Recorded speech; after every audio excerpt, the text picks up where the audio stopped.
Here we go from Donna's work here. The 5 elements are thought of in dynamic terms. They are associated with primary impulses in nature. Water ebbs and flows. Wood bursts forth from a seedling and grows. Fire flares and dances. Earth supports and nurtures, and I would add earth also moves and undulates with things like earthquakes and things like that, sand pits and things. And metal brings structure and order.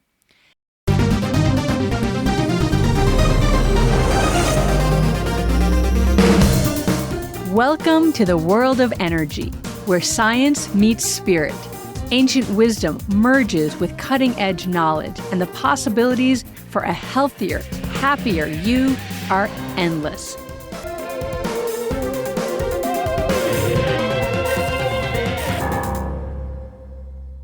Hi, everybody. Welcome back to another episode of Energy Works.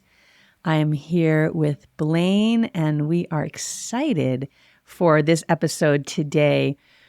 We've mentioned in several episodes in the past some elemental things, such as I'm a wood element or a water element, or that's so fire, or that's so metal, or with the metal time of year.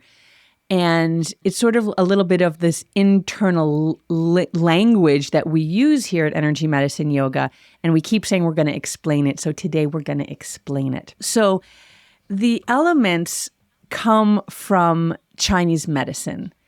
And when both Blaine and I first learned them, well, I think Blaine learned them a little bit studying with me, but then she went and studied with Donna Eden as well. And I learned this studying with Donna Eden. And we learned the 5 rhythms.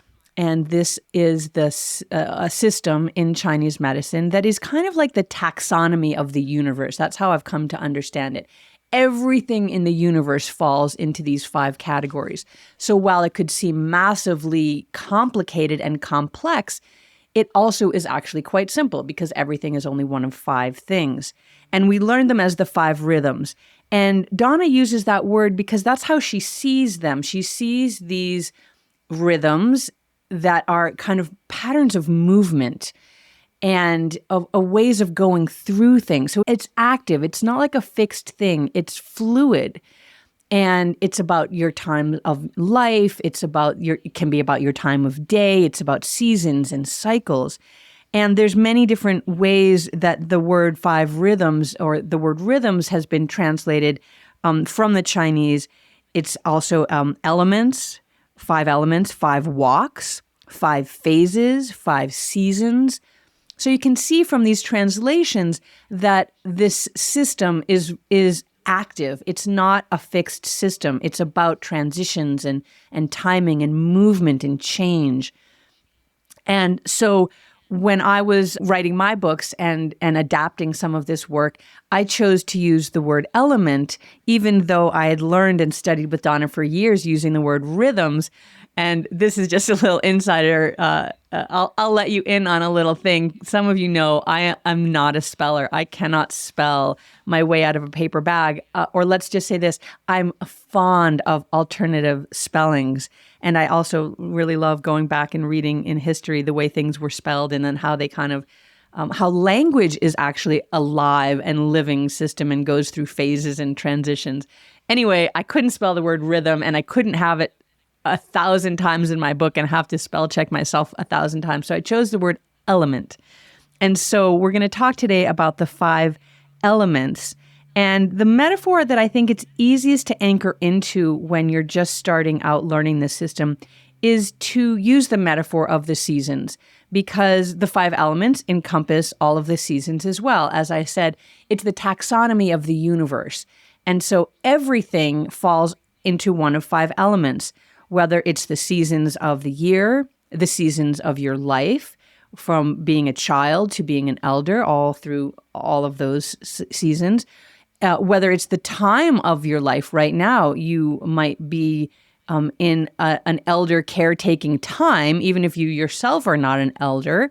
And so that's a season or an element that would be active for you right now. But it's also every physical system in the body, every energetic system in the body. And one of the reasons that I love this the most is because it's also every emotional system in the body. And one of the main things that I loved about studying with Donna, when I started to incorporate Donna's work, Eden Energy Method, into a traditional yoga practice, was that it opened up pathways and wisdom pathways, active wisdom pathways, to things that had been very esoteric or closed off for me in the yoga world. And one of those was emotions. So, you'd go to a yoga class and there would be people having emotional experiences and nobody knew how to talk about them or did talk about them. It was sort of like, ooh, that girl in the corner is crying. And you might have been that girl in the corner. And I certainly was many times. And everyone was sort of just like, let them be. Or then other people that were very earth elements, which you'll understand in a bit, would come over and want to help them and stop their crying, or they would also start crying. We know this from mirror neurons, that when someone's having an emotional experience, we can often feel that same emotional experience. But there was no resources of why is this happening? Why is it happening in that particular pose? And what would I do if that was happening? And what do I do if that keeps happening? And what if I do if I can't stop that from happening? And what information am I trying to gather from what is happening? And all of this was explained when I studied with Donna. And I just want to give a little a backstory before we dive deeply into the 5 elements here, is the brilliance, or one of the brilliant things about Donna Eden, is she sees energy, and she saw 9 distinct energy systems in the human body. 9 distinct energy systems in the human body. And she spent years mapping what these systems looked like and what they did and how they interrelated and how they worked with your health, body, mind, and spirit. And along that journey that she took of discovery was her surprise that these systems had been mapped before.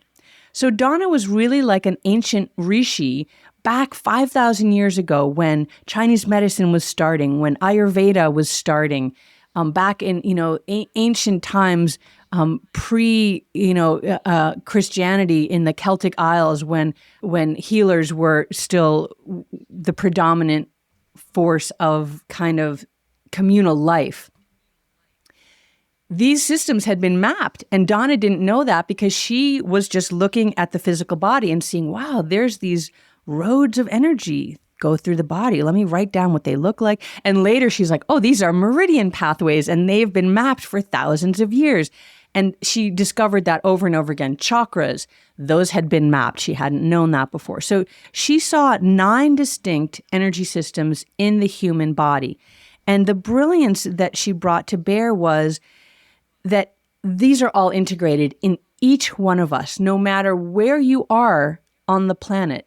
If you are in a human body, and even actually in an animal body, although I don't know, we'll have to get back to that. They have a lot of these systems. Do they have all of them? Pin that in my mind, and we'll come back to that. But you have all of these 9 systems in the body. So if you are from India, from the traditions that mapped the chakras, that mapped the aura, you have those systems in your body. But you also have the systems that were mapped in China, the radiant circuits, the meridians, the 5 elements. You also, if you're from China, you also have the systems that were mapped in the Celtic Isles, the Celtic weave. You also have systems that Donna sees that aren't in the ancient literature of these, all of these global traditions, things like the grid and the electrics. And so she brought all of these together so that we could understand ourselves as these comprehensive, cohesive, integrated, energetic beings. And it didn't matter where you were from, you have all of these systems in you. So sometimes we get the question, well, you guys are yogis. Why are you spending so much time working with things from Chinese medicine? Well, because we have meridians in the body, and we have radiant circuits in the body, and we have 5 elements in the body. And so we're going to address those regardless of the fact that the lineage that Blaine and I have studied most in is from India, is the yogic traditions. So I just wanted to kind of give all of that front loading of why we are where we are, and then take you a little bit deeper. And I'm going to pause here and let Blaine jump in and share some thoughts about this too. Yeah, thanks, Lauren. Great job. I feel like I think we've been here 9 minutes, and I think you've just done a wonderful job summarizing the 9 energy systems of the body, upon which the 5 elements is one of the 9 energy systems that we've learned in studying with Donna Eden in her school and with her and her teachers. And I think agree. It's interesting to other people that we're yogis so steeped in Chinese medicine.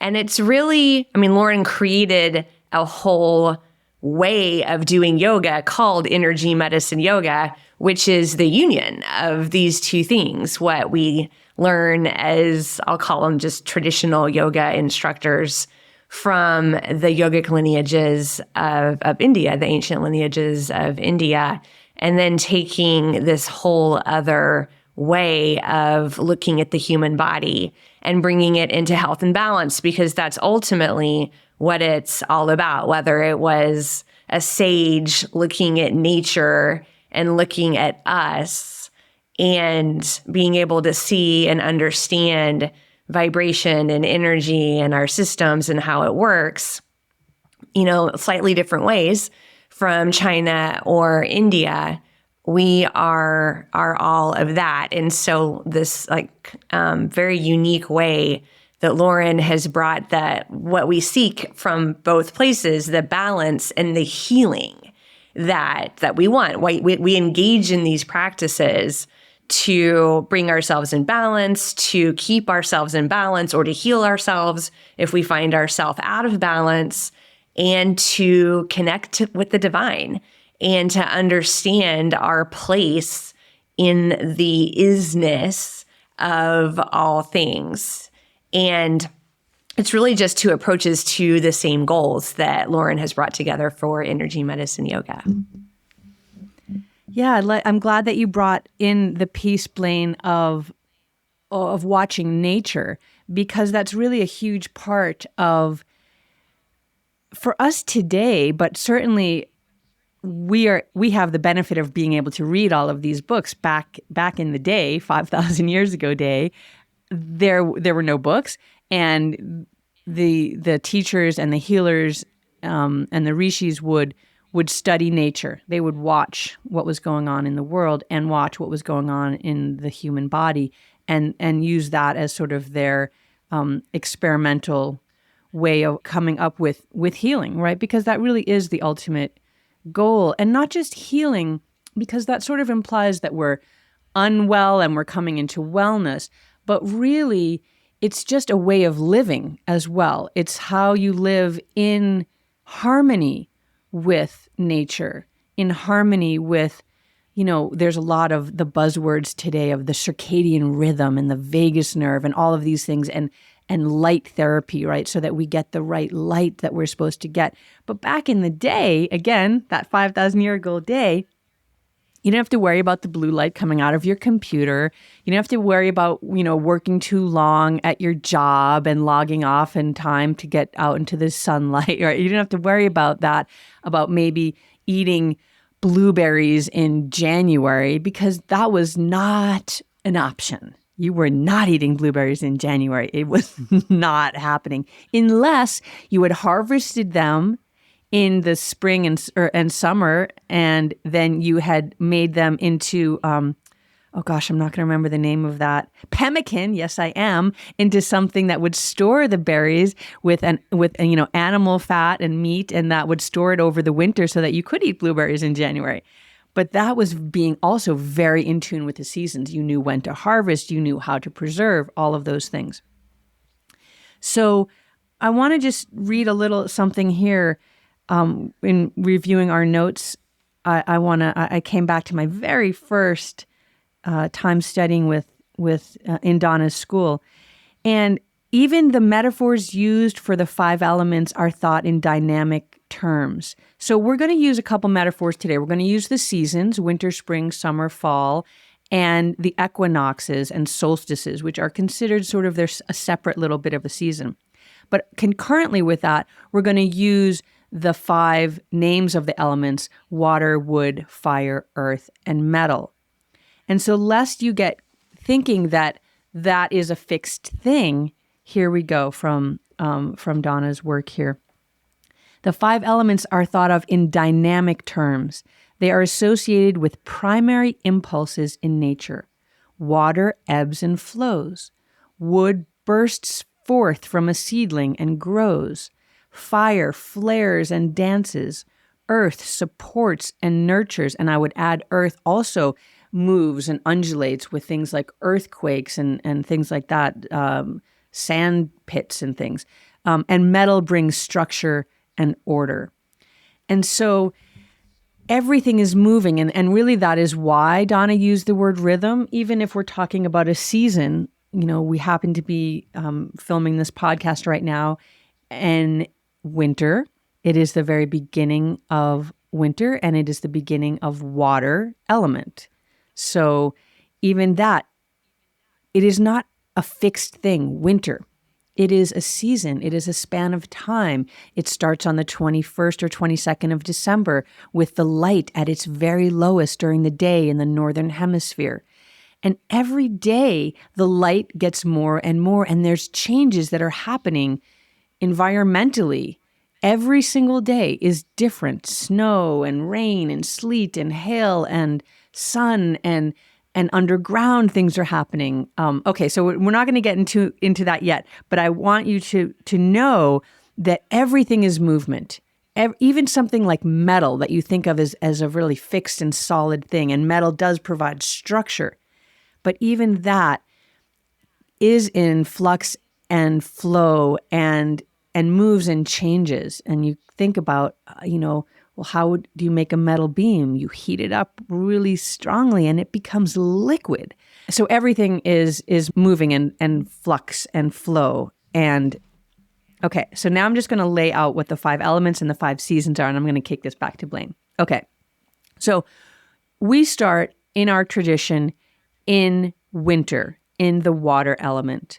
Some of you who study 5 element theory or Chinese medicine, there are other ways to start this wheel. It's called a wheel because it's a cycle that goes around and around and around. And some people start the wheel in the wood element. Some people start the wheel in the fire element. But we start the wheel in the water element. And maybe we'll have a couple of jokes about why that is when we get to the water element episode itself. So winter, water, that is the start of the wheel. And it goes just around the wheel, just like you would think. It goes winter, spring, summer, and fall. And winter is water. Spring is the wood element. So you could think of the trees that come into bloom in the spring. And then summer is the fire element. You can think of that as the heat of the sun is at its highest and hottest. So that's the really fiery time of year. And then autumn is fall, and that is the metal element, and that is about endings. Now, that's only 4, so where's the 5th one? So the 5th one is earth, and that actually on the wheel comes before fall. So it goes water, wood, fire, earth, and then metal. But earth is related to the most transitions of all of the seasons, of all of the elements. And earth seasonally is the solstices and the equinoxes. So 1 week before solstice and 1 week after, 1 week before equinox and 1 week after, those are considered the earth element times. And maybe when we do the earth podcast itself, we can talk about why that sort of is a little bit different than the other elements. But for our purposes, here we are on the wheel: water, wood, fire, earth, metal, winter, spring, summer, equinoxes, solstices, and fall. That's the kind of general layout of things. And I'll pause there before I lay out some other general things and see what Blaine has to add into this. I think that the seasons are such a great metaphor of all the metaphors to describe the elements, for the reason that you said, Lauren, because it's an energy. Spring, spring is not a day. It is not a minute. It is one day it is pouring rain. One day it is 100 degrees. Then I live in Colorado. The next day it is snowing. The next day it is, 72. The next day the wind is blowing like crazy. The next day you can just be in a tank top. So there's an energy to spring. And then there's an energy to winter. So when you think about, winter, this energy might feel a little more like fireplace, cozy sweatshirt, mug of hot chocolate, right? If you're going to think about the energy, but that doesn't mean that things aren't changing minute by minute by minute, both in your exterior world outside your window and in your interior world, as you are encountering all of the thoughts and emotions and people and unexpected events and phone calls and, everything that is coming to you day by day by day. But spring also has its energy. Summer has a very palpable energy. The solstice time has a very palpable energy to it. Very spiritual too. I mean, the solstice is that's like the stop, right? This like moment of stop and recognizing and just kind of like being in a different way than we are in the rest of our 365 days or 52 weeks, or however you want to look at how we go around the sun. And then same for fall with the chill coming in. But same thing, it can also be hot and the leaves are coming and the leaves have, covered the sidewalk so deep you're worried you're going to trip and fall. But then it's pouring rain on these leaves, right, or whatever. And so, and it's, getting colder, and the sunlight, a day is 24 hours, but in those 24 hours, we have less and less of the sun in our day during this fall time, and the squashes and, all of these things. And so looking at the seasons, yes, as months on the calendar, but also the underlying energy that you get from that season, I think is a great way to think about the elements. Yes, thank you. Yes, that is really important, because not only, this is where it's sort of on the edge of simplified, complicated. Okay, so just go with us on this for a little bit, because this is a huge field of study, but it's also very easily absorbed, at least the fundamentals of it, and easily applied, and has a real value to your life. And we're gonna get to that over these next few episodes, because the value is not only in the emotional piece that I said about earlier, but what Blaine was just talking about now, the energetics of what this season is. And so the winter season is the most yin of all of the seasons. It's deeply internal. It's a time of reflection, of going in, of stillness. And then you come into spring, which is more yang. And it is where you start, the seeds start to pop up through the soil, and you're starting to kind of come into form after the watery time of winter, which is very, it's sort of that womby time where you're reflecting and thinking and hatching ideas. And then comes spring, you hatch those ideas, and you start to plant the seeds. And if any of you are gardeners, you plant, a ton of seeds. And then what do? You pull the little ones out, and so that the bigger ones can grow, and you transplant those into the garden.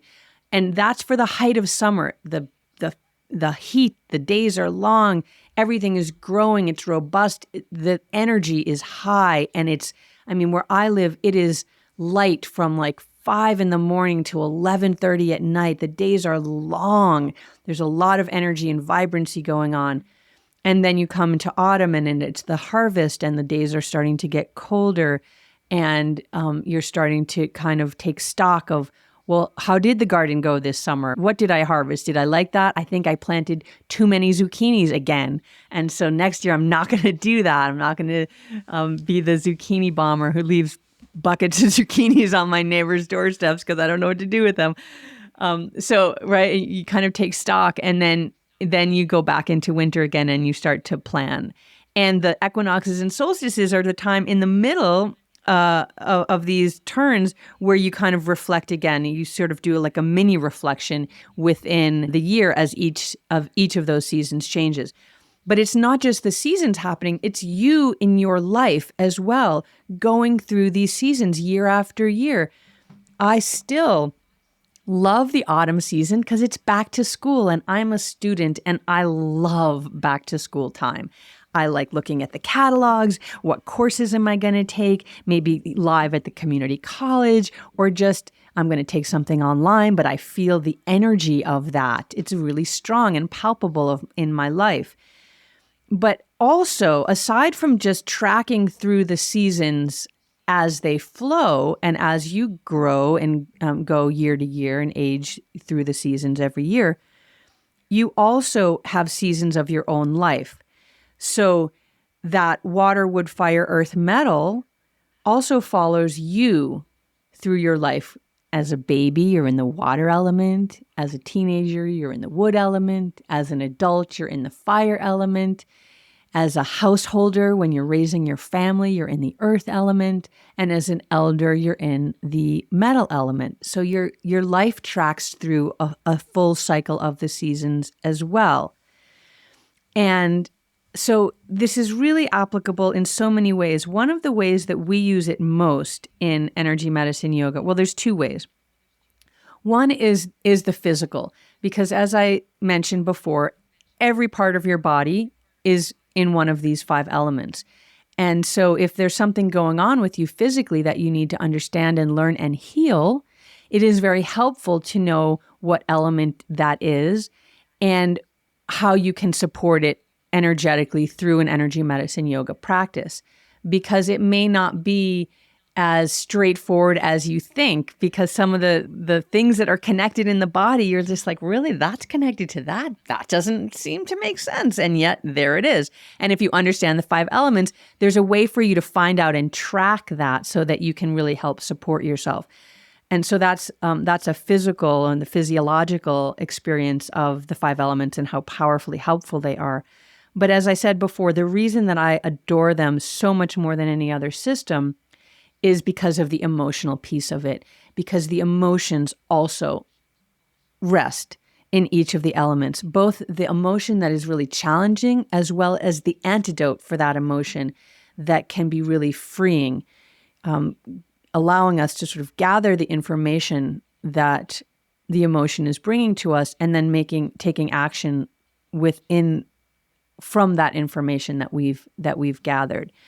And so another piece of this, not only emotionally, is your personality.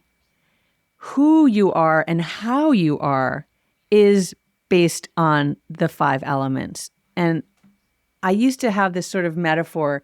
This is all very metaphorical until it's not, until it's real. These 9 elements, these 9 energy systems in the body that you're on a little conveyor belt, and each of the energy systems gets put in, and you've got your aura, and then your meridians, and your chakras, and your triple warmer, which is your immune system support, and all of these systems. And then at the very end, you get dipped into a vat like of tie-dye and hung on the line to dry. And that's your 5 element. You are unique in who and how you are in the world. And even though I say that's the last thing that you're dipped in, Donna can see what element you are in utero and when you're first born. Like, you are who you are. And I know in Western psychology, they say either, some 2, some 4, some 9 years old, that your personality is like baked in and that's who you are. And that is elemental, literally that's elemental. Your element, who you are, is how you present in the world. And we say this in Eden method and in energy medicine yoga. You both get ill and heal through your element, through whether you are a water, wood, fire, earth, or metal. And I'm going to pause there because I could feel myself just spinning out forever on all of the different angles on this. And I want to pull back in and check in with Blaine and see where we should go next.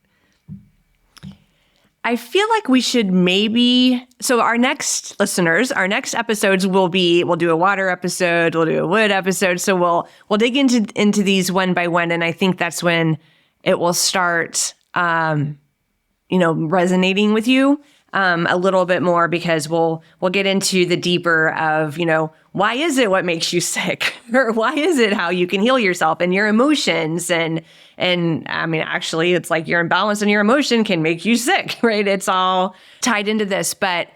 I think you were going to say this at some point, but I'll say it now, Lauren. We are all the elements.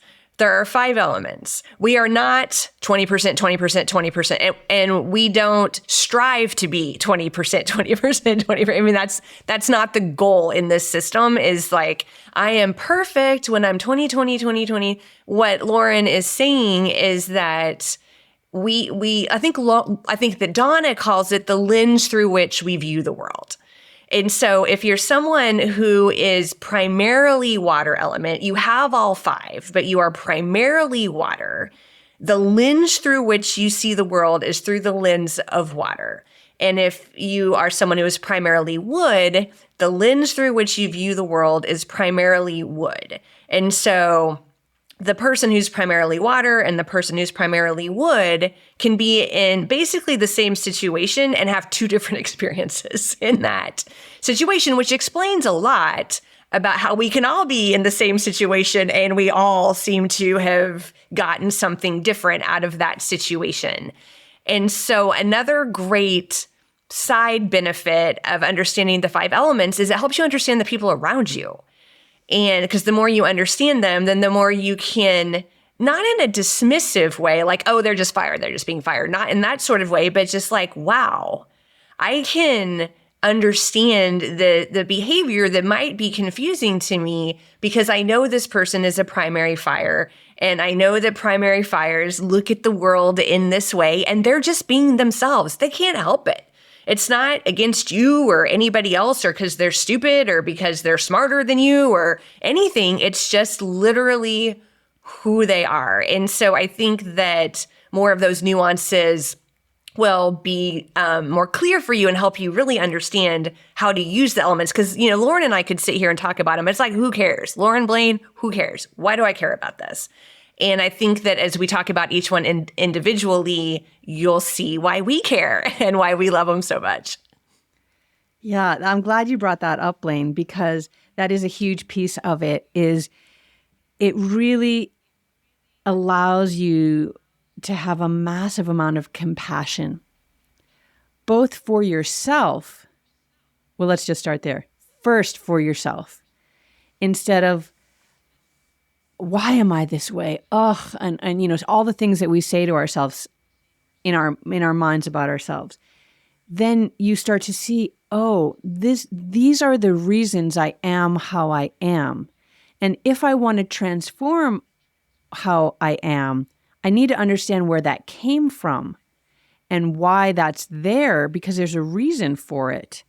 And from there, you can do the processing and the transformative work that you want to do if there's something that you want to change. And then there's some things that you are who you are, right? And Blaine and I talked about that off camera a little bit ago. Just like there's part of you, just you are who you are. And there's a huge piece of acceptance in that and having compassion for yourself. And as well, that understanding for other people is so amazingly important. Especially, I feel like the world is so intransigent right now about seeing others and othering them instead of seeing them as a different flower in the garden. And, you don't go into a garden, you're like, that flower is gross. Why doesn't that look like that flower? You're just like, these flowers are all amazing. Everyone is different. How could there be so much variety? It is so beautiful. And that's really, when you understand 5-element theory, then you start to have that kind of view of the world. It is so varied and magnificent and beautiful and complex and complicated. And that is as it's meant to be. The more diversity, the more health there is in every part of every ecosystem that exists. And so when you do something like monoculture, you destroy so many things environmentally and things that you don't even know that you're doing because you're not you're not following the seasons. You're not following the elements. You're not following the wisdom of the natural world. And I think more and more people are really tuning into that and desiring to be more in line with the wisdom of the world. So I just wonder, as maybe a little teaser trailer for the next 5, do we drop in the kind of high level? Do you want me to drop in maybe even just the emotions, or maybe do you want me to drop in the emotions and the physical? What would be juicy for our listeners to kind of get them to be excited enough about this to tune into the next one? Let's do the emotions. Okay. Because I think that, man, we all have emotions, right? So I think that everybody can relate. And then when they hear the emotions again, it'll be the second time, because we're adult learners. We learn by repetition. So let's start there. Okay.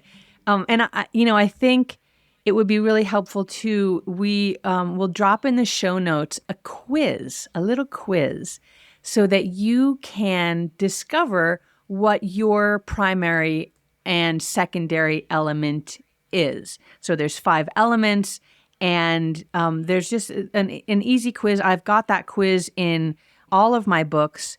Actually, I don't think it's in the first book. Maybe it is. I can't remember. Anyway, it's in 2 of my books at least, that you can find out a little bit more about yourself. And who doesn't love taking a quiz about themselves? I'm sure many of you have taken the dosha quiz online. There's hundreds of them to find out, are you Vata, Pitta, Kapha? And then you're like, okay, so what do I do with that information? And so I want you to take this quiz, and then we're going to help you understand what to do with that information, so that you don't just think, okay, I'm a Vata, great. Because the value of these 5 elements and what you can do with them is massive.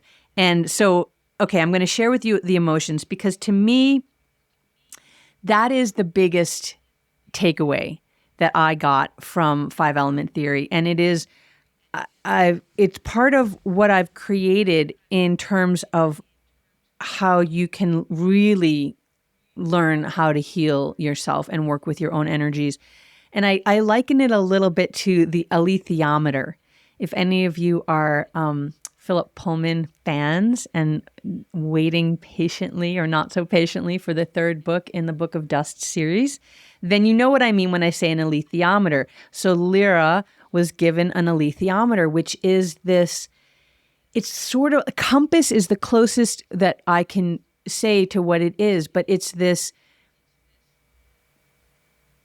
compassy kind of tool. It's a tool that you can tune into to learn anything about anything. But you have to learn how to read it, and its symbols and its movement. And so I think it's very similar to how we use both 5 elements and chakras in energy medicine yoga. If you can learn how to use this compass, it can both tell you where you are and guide you to where you need to go in a really methodical, easeful, clear way that is so incredibly powerful. Okay, so we're going to start just with the very basics. So I'm just going to repeat again. Water, wood, fire, earth, metal, winter, spring, summer, equinoxes, solstices, and fall. So water, winter, that's where we are now. Out of balance or challenged or under stressful situations, the emotion is fear. Fear. The balancing emotion for that is courage. And so even before you've taken the quiz yet, when you're listening to these, you can sort of hear if this is the emotion that's most up for you when you find yourself in a stressful or challenging situation, just kind of make a little mental note of that may be your primary or secondary element. Okay, so winter, water, it's fear and then courage. Wood, spring, out of balance, under stress, under pressure, anger. Balancing that is right action or assertive action.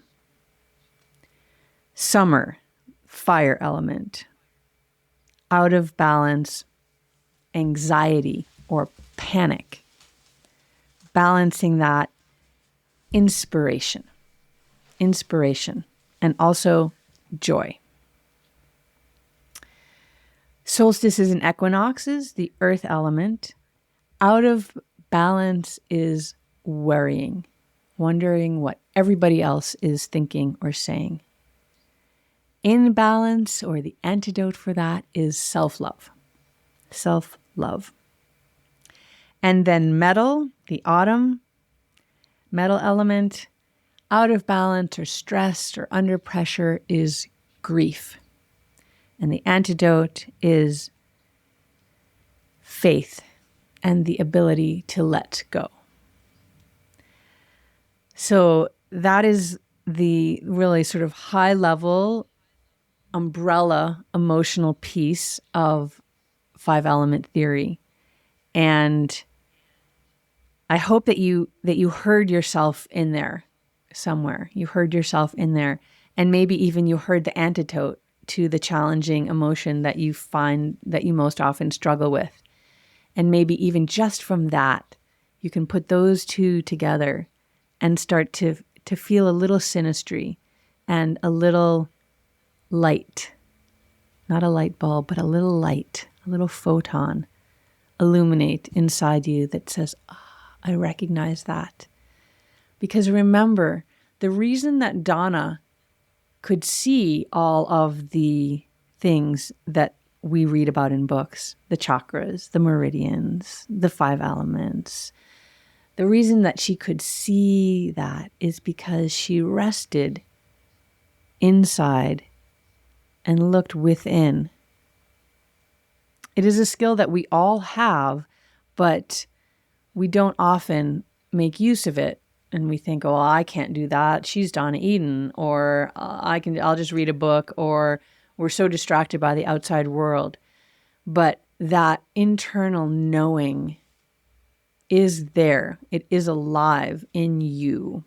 So maybe just hearing those emotional pieces gave you just a little flicker of light, that ancient wisdom that is still within you, to awaken and to lead you into this modern future in a way of ease, peace, calm, healing, all of the things that we are desiring.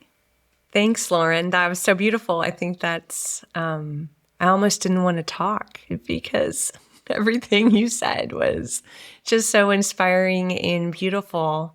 And listeners, watchers, if you're on YouTube, join us for the next episode and we will dive into what is the beginning of the cycle in our tradition, water. Alrighty, energy fans, that's a wrap on another positively charged episode of Energy Works. Lauren, this is the part where we get to use our energy puns. It's been electrifying, hasn't it, Blaine? We hope you've enjoyed it as much as we have.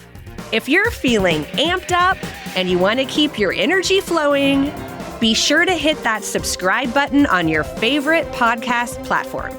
And we'd love to hear from you, so please take a moment to leave us a review. Your feedback helps us continue to deliver content that resonates, so light up our inbox. And spark a conversation with your friends to tell them about us. And we'll see you next time on Energy Works.